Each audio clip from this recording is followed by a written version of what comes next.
ঘরে থাকা সামান্য কিছু উপকরণ দিয়ে ঝটপট করে ফ্রাইড রাইসটা করে নিলাম। এখানে আমি রসুন কুচি, আদা কুচি ভেজে নিয়েছি, তারপর দিয়ে দিলাম গাজর, বরবটি দিয়ে হাই হিটে ভেজে নিচ্ছি।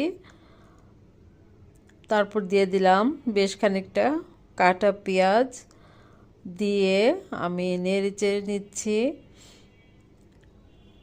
তো দিয়ে দিলাম লবণটা স্বাদ মতো, দিয়ে আবারও সব কিছু উপকরণ মিশিয়ে নিলাম। তারপর ভেঙে দিলাম 2টা ডিম। ডিমটা দিয়ে সব কিছু একসাথে মিশিয়ে নিচ্ছি। ঘরে থাকা সামান্য জিনিস দিয়ে ঝটপট এইভাবে ফ্রাইড রাইস করা যায়। যখন খেতে ইচ্ছা করবে ঝটপট বানিয়ে ফেলবে।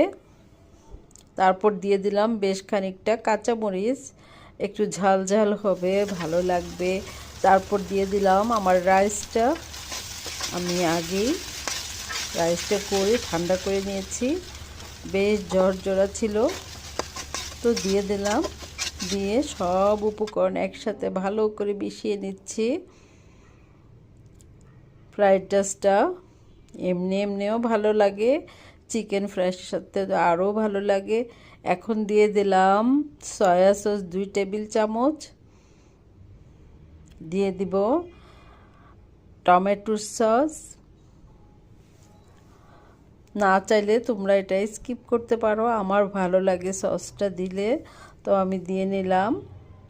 এখানে ফিশ সসটা থাকলে আরও ভালো। তো এখানে দিয়ে দিলাম আমি মিক্স হার্ব, বেশ খানিকটা দিয়েছি, 1 চামচের একটু বেশি, দিয়ে সব কিছু আবারও মিশিয়ে নিচ্ছি। ভালো করে মিশাতে হবে। খুবই ঝরঝরে হয়েছে আমার রাইসটা, আর খুব সুন্দর একটা স্মেল বেরোচ্ছিল।